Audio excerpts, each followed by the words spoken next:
Good evening students, BCom second semester वाले students, कल है आप लोगों का पेपर। सबसे पहली क्वेरी ये है मेरे पास कि बिज़नेस मैनेजमेंट 2 में क्या क्या आ रहा है। स्टूडेंट ज़रा ध्यान देंगे। काफ़ी ऐसे स्टूडेंट्स हैं जिनके पास बुक नहीं है, बुक है तो ये नहीं पता है कि पढ़ना क्या है। देखो, बिज़नेस मैनेजमेंट 2 में ज़्यादा कुछ नहीं पढ़ना है कंपेयर टू बिज़नेस मैनेजमेंट 1।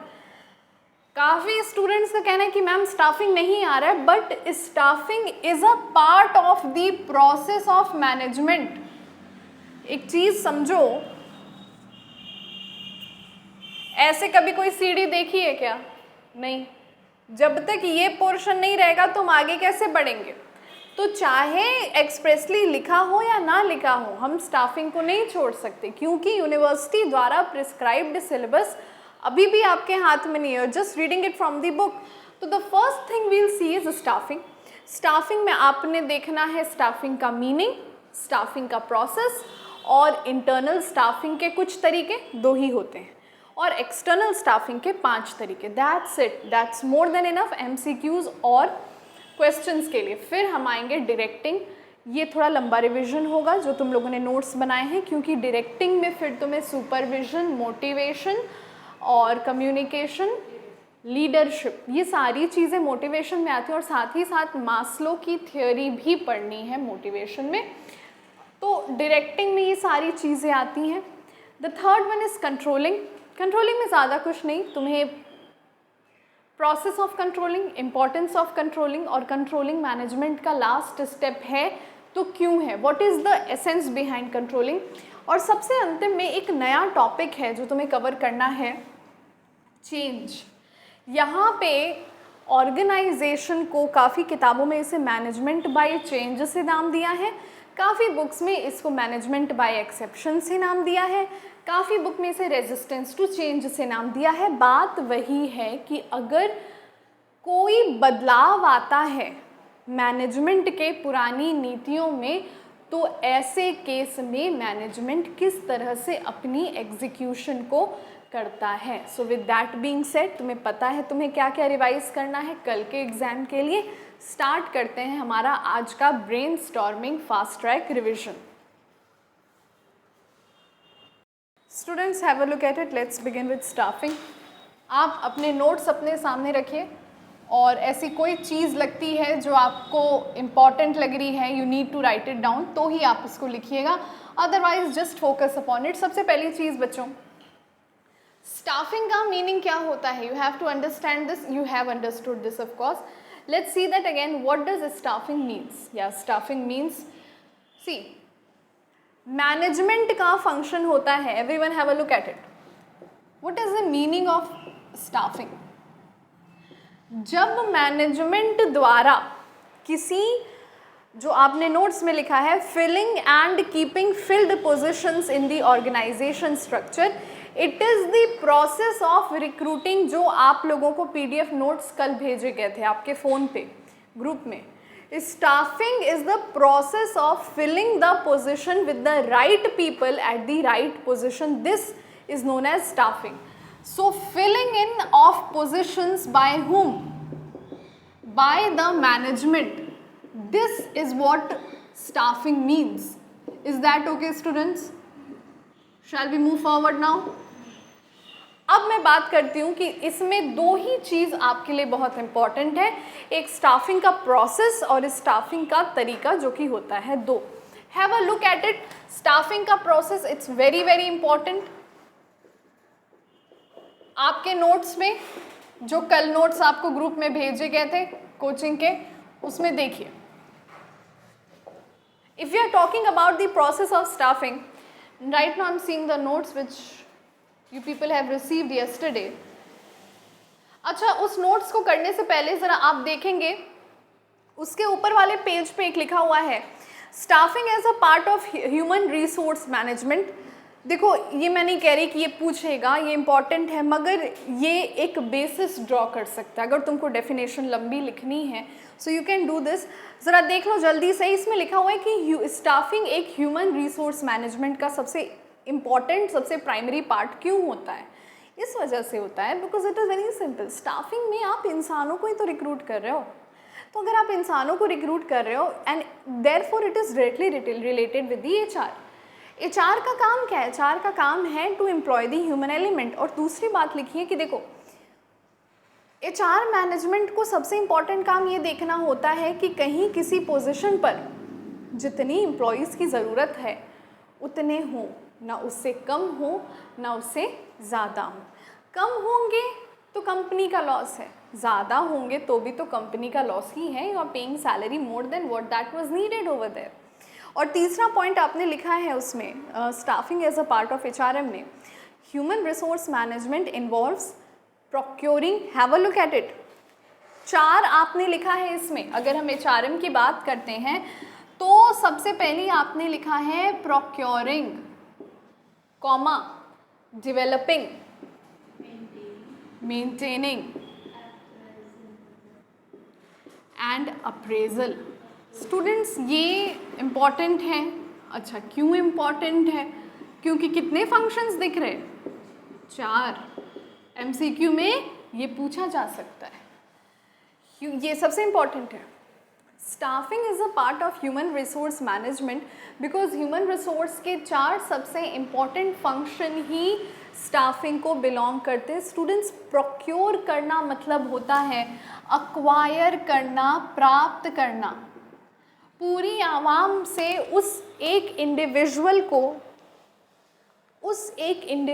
को अक्वायर करना जो हमारे ऑर्गेनाइजेशन के इस पोजीशन को फिल करने के काबिल है।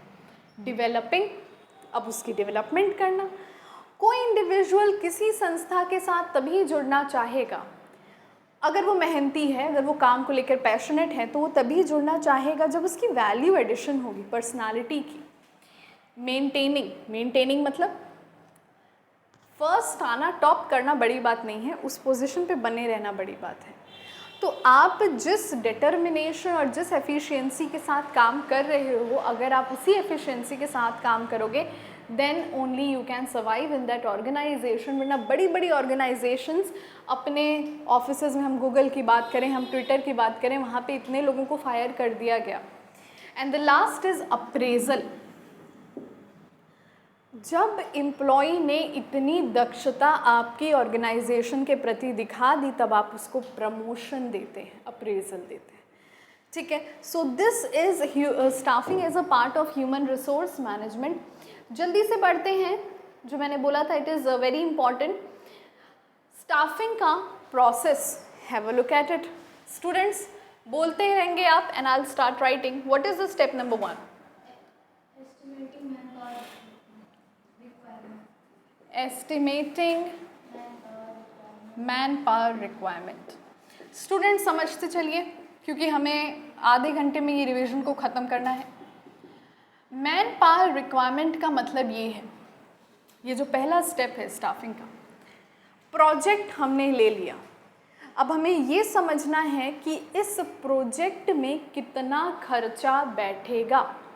What will be the amount of expenses materially and manually, मतलब कितने एम्प्लॉय लगाने हैं। तो यहाँ पे आपको कहा जा रहा है कि अगर तो आपने एक प्रोजेक्ट सेलेक्ट कर लिया है तो अब आप ये डिसाइड कर लीजिए कि उस प्रोजेक्ट पे कितने एम्प्लॉय काम करेंगे। Is that okay? This is what the first step is all about. Moving on to the second step, what it is? Recruitment. Recruitment, selection, ये 2 ऐसे स्टेप हैं स्टूडेंट्स जो बहुत कंफ्यूजन क्रिएट करते हैं बच्चों में। उनको लगता है, कभी कभी काफ़ी बच्चों को लगता है कि हाँ रिक्रूटमेंट सिलेक्शन एक ही चीज़ है, और काफ़ी लोग को लगता है कि ये 2 अलग चीज़ें हैं, पर उनमें अलग क्या है उन्हें समझ नहीं आता। देखो स्टूडेंट्स, रिक्रूटमेंट को समझने के लिए एक छोटा सा कीवर्ड लो तुम। रिक्रूटमेंट ना इज़ अ पॉजिटिव प्रोसेस। 100 लोगों में से मान के चलो आप 100 लोगों की ही आबादी है आपके इकोनॉमी में, लेट्स से हाइपोथेटिकली 100 लोगों में से 50 लोगों को हमने चुन लिया, चलिए आपको नौकरी दिलाएंगे, इट इज़ पॉजिटिव। मगर अभी उस 50 में से वो जो 25 की छंटनी होगी और केवल 25 पोजीशन पे पहुंचेंगे, ये सिलेक्शन है। Recruitment is like picking up every prospective and potential employees, which stands for probability. तो recruitment is like picking out of the people. It can be any amount of people. Office के बाहर लिख दिया vacancy, जो लोग आ रहे हैं आओ, सब आओ, रिक्रूटमेंट चल रहा है। अब इस रिक्रूटमेंट में से जो लोग सेलेक्ट होकर जाते हैं और पोजीशन पे बैठते हैं, ये सिलेक्शन का प्रोसेस है, इसको छंटनी भी कहते हैं। और ये नेगेटिव है। नेगेटिव प्रोसेस क्यों है? क्योंकि भाई इसमें से काफ़ी लोग एलिमिनेट हो जाते हैं। बिग बॉस एक आता है शो, उसमें शायद एक बार में 10 की 12 की पता नहीं कितने कंटेस्टेंट आते हैं। वो सारे के सारे कंटेस्टेंट का ना रिक्रूटमेंट है, पॉजिटिव प्रोसेस। और जो हर हफ्ते उसमें से वो बंदे छटते रहते हैं, जाते रहते हैं, तो बाकी बचे बंदों की ये सिलेक्शन है। So that is the negative process. Is that okay? जल्दी से बताएंगे स्टूडेंट्स, 4th स्टेप आपने क्या लिखा था? जो आपको नोट्स दिया गया था उसमें 4th step very important. Why it is very important? क्योंकि हो सकता है कि प्लेसमेंट और ओरिएंटेशन पे ना आपको शॉर्ट नोट लिखने को दे दें। Wow, placement. जो बच्चे MBA के एस्पिरेंट हैं वो इस शब्द से बहुत अच्छे से वाकिफ़ होंगे। कोई बच्चा MBA करने जाता है तो वो पहली चीज़ क्या देखता है? प्लेसमेंट कैसी है। प्लेसमेंट का मतलब ये होता है किसी ऑर्गेनाइजेशन की नौकरी दिला पाने की कैपेसिटी, कि भाई हमारे यहाँ से 100 बच्चे पढ़ के निकले, अच्छा अब उन 100 में से किनको किनको प्लेसमेंट मिली, दैट इज़ प्लेसमेंट। प्लेसमेंट मतलब सिलेक्शन में आपको बंदे मिल गए, अब प्लेसमेंट में उन बंदों को आपको पोजीशन पे बैठा देना है। ओरिएंटेशन का क्या मतलब होता है? ओरिएंटेशन का मतलब होता है मॉरल स्टडी। कंपनी के नियम कानून पॉलिसीज़ हेन तेन, हमारे यूपी में कहते हैं ललटेन, तो वो सारी चीज़ें आप अपने एम्प्लॉय को उसके नए माहौल से फेमिलियर करते हैं, that is known as orientation. Is that okay? Placement means we are selecting the person for the position and they have been apportioned. But in orientation, what we are doing in orientation, we are guiding the employee. See, these are the guidelines, these are the policies. That's how you have to work to make him mentally familiar and prepare for working in that company. Is that okay? Moving on to the 5th one. Bolo. Training and development. Students, training and development आप सबको पता है। आप generally training and development goes hand in hand, क्योंकि एक बार हम किसी position के लिए ट्रेन हो जाते हैं तो हम उस पोजीशन पे काम करने लगते हैं, और जब हम उस पोजीशन पे कुछ समय तक अपना समय देते हैं, अपनी स्किल देते हैं, तो डेवलपमेंट का मतलब है हमारी पर्सनालिटी का जो विकास होता है वो तो होता है, आपको आपके एम्प्लॉयर के ज़रिए भी कुछ बेनिफिट्स दिए जाते हैं। जैसे अगर आप असिस्टेंट प्रोफेसर रह जाते हैं 1 साल तक 1.5 साल तक किसी अच्छी इंस्टीट्यूशन में, तो वहाँ फिर इंस्टीट्यूशन आपको भेजती है, जाइए मैम, जाइए सर सेमिनार कर लीजिए, यहाँ पे एक सेमिनार हो रहा है, जाइए मैम, जाइए सर एक वर्कशॉप कर लीजिए। आपको अनुमति है आप अपने बच्चों में क्लास के वर्कशॉप करवा लें, ये करवा लें, प्रोजेक्ट एग्जीबिशन करवा लें। ये डेवलपमेंट है। मतलब आपकी पोजीशन नहीं बढ़ाई जा रही है, पर उसी पोजीशन पे आपको जो मैक्सिमम बेनिफिट प्रोवाइड किया जा सकता है वो प्रोवाइड किया जा रहा है। What is the other one? Number 6, students, performance appraisal का मतलब ये है, अब इन पारस्परिक मतलब ये एम्प्लॉयज़ जो अपना काम कर रहे हैं, इनमें से हम ये देखते हैं कि किस एम्प्लॉय में एक तरह से ये कंपटीशन है। हमारे MD के पद की पोजीशन जो है वो खाली है और 4 बंदे ऐसे हैं जो उस पर सटीक बैठते हैं। अब इन 4 बंदों के परफॉर्मेंस अप्रेजल यानी उसके परफॉर्मेंस को उसके परफॉर्मेंस से कंपेयर किया जाएगा और यहाँ पे एक डिसीजन, एक निष्कर्ष पे पहुँचने की कोशिश करेगा कौन? बोर्ड ऑफ डायरेक्टर, कि कौन प्रमोशन लायक है। तो अगर ये स्टेप परफॉर्मेंस अप्रेजल का है तो बात बड़ी जाहिर है कि अगला स्टेप किसका होगा? प्रमोशन का होगा। एम्प्लॉय का प्रमोशन हो गया, happy ending. Is that okay? जल्दी से बढ़ते हैं स्टाफिंग के अंतिम टॉपिक की तरफ, जो है types of recruitment. Students, last topic आपका रिक्रूटमेंट का on the board, types of recruitment.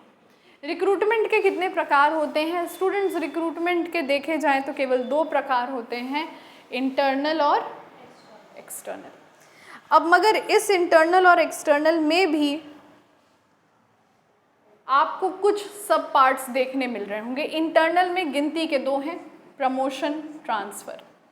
सबसे पहले ये समझ लीजिए इंटरनल और एक्सटर्नल क्या होता है। जब हम ऑर्गेनाइजेशन की खाली पोजीशन को ऑर्गेनाइजेशन के अंदर वाले बंदों से ही फिल कर देते हैं, internally we are filling up all the vacant positions of the organization, that is known as internal recruitment. But when we are opting for options out of which we will be selecting our new employees, prospective employees, potential employees from the general public, in the motive of bringing in a new labor force for the entire organization, now that is called external recruitment.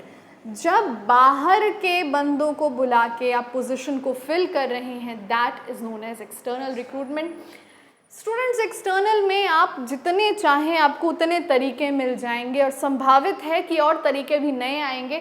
5 important हैं आपके syllabus के अनुसार, हम वही 5 देखेंगे। उनको देखने से पहले जल्दी से इंटरनल रिक्रूटमेंट को देखिए। प्रमोशन, प्रमोशन मतलब पदोन्नति। जो हमने अभी पढ़ा स्टाफिंग के प्रोसेस की हैप्पी एंडिंग थी कि ठीक है, इस पोजीशन पे ये पर्सन 5 साल तक काम कर चुका है, अब हम इस पर्सन को इस पोजीशन पे लाकर प्रमोट कर सकते हैं। The next one is transfer. Transfer करना है हमें, यहाँ के एम्प्लॉय को यहाँ से उठा के दूसरे ब्रांच में ट्रांसफ़र कर देना। That is what happens with bank managers generally. सरकारी नौकरी में ज़्यादातर IAS PCS के साथ इसमें कोई तकलीफ नहीं होगी। आओ जल्दी देखते हैं एक्सटर्नल में। डायरेक्ट रिक्रूटमेंट, पब्लिक से उठाए बंदों को, वैकेंसी का पोस्टर लगाए ऑफिस की दीवार पर, हमने बोला आ जाओ आ जाओ सब आ जाओ, let's recruit directly from you all, so that is direct recruitment. जहाँ पे फिर आप सिलेक्शन करते हो, आप प्लेसमेंट करते हो, आप ओरिएंटेशन करते हो। लेबर कॉन्ट्रैक्ट्स स्टूडेंट, ये जनरली हम वेजेस, दिहाड़ी मजदूरी लोगों वालों में, तुम क्या किसी से अगर तुमको 1-1, 2-2 किलो दिन भर में ईंटा लदवा के इधर से उधर कराना, उससे MBA की डिग्री मांगोगे नहीं। यहाँ पे ठेकेदार होते हैं, एक ठेकेदार को कॉन्ट्रैक्ट दे देते हैं कि भाई साहब हमें रुस्तमपुर से उठाना है, बेतीहाता तक एक पुल बनवानी है, आप बंदे ले आइए अपने। ठेकेदार ने बोला ला देंगे, अगली सुबह वो 100 बंदे लेकर आ गया। वो अपना पैसा और उन बंदों का पैसा एक कॉन्ट्रैक्ट के ज़रिए लेगा। ये होता है लेबर कॉन्ट्रैक्ट, और ये जनरली डेली वेजेस वाले लेबर के थ्रू ही काम करता है। कैंपस कंसल्टेंसी कैंपस सिलेक्शन को ही कहते हैं। कैंपस में कंपनियां आती हैं, कैंपस के बच्चों में से जो फाइनल सेमेस्टर के होते हैं उसमें से अपने नए एम्प्लॉय को उठाकर ले जाती है। एडवर्टाइजमेंट, प्रचार कर दिया, ज़्यादातर लिंक्डइन का नाम सुना होगा। लिंक्डइन स्टूडेंट्स वो ऐसी वेबसाइट है जहाँ पे आपको मिलता है, कंपनी वाले एम्प्लॉय वालों को पाते हैं, लोग अपनी क्वालिफ़िकेशन के अनुसार उस पर रेज्यूमे प्रिपेयर करते हैं, कीवर्ड्स डालते हैं, और जब कंपनियां वो कीवर्ड्स टाइप करती हैं उनको अपने एम्प्लॉयज़ जो प्रॉस्पेक्टिव होते हैं वो मिल जाते हैं। और अंतिम है रिकमेंडेशन। हमारा कोई एग्जिस्टिंग एम्प्लॉय था, हमने बोला कि भाई क्लर्क की पोजीशन खाली, उसने बोला कि मैम हमारे जो साले साहब हैं बहुत अच्छे क्लर्क बन जाएंगे। हमने बोला ठीक है ले आओ अपने साले साहब को, काम देखा समझ में, बोला ठीक चलो ठीक है यार, कंपनी के बंदे का ही जान पहचान का है, ईमानदार होगा। तो ये हो गई रिकमेंडेशन। इसी के साथ स्टाफिंग का रिवीजन हुआ पूरा। जल्दी से हम बढ़ते हैं डायरेक्टिंग की तरफ।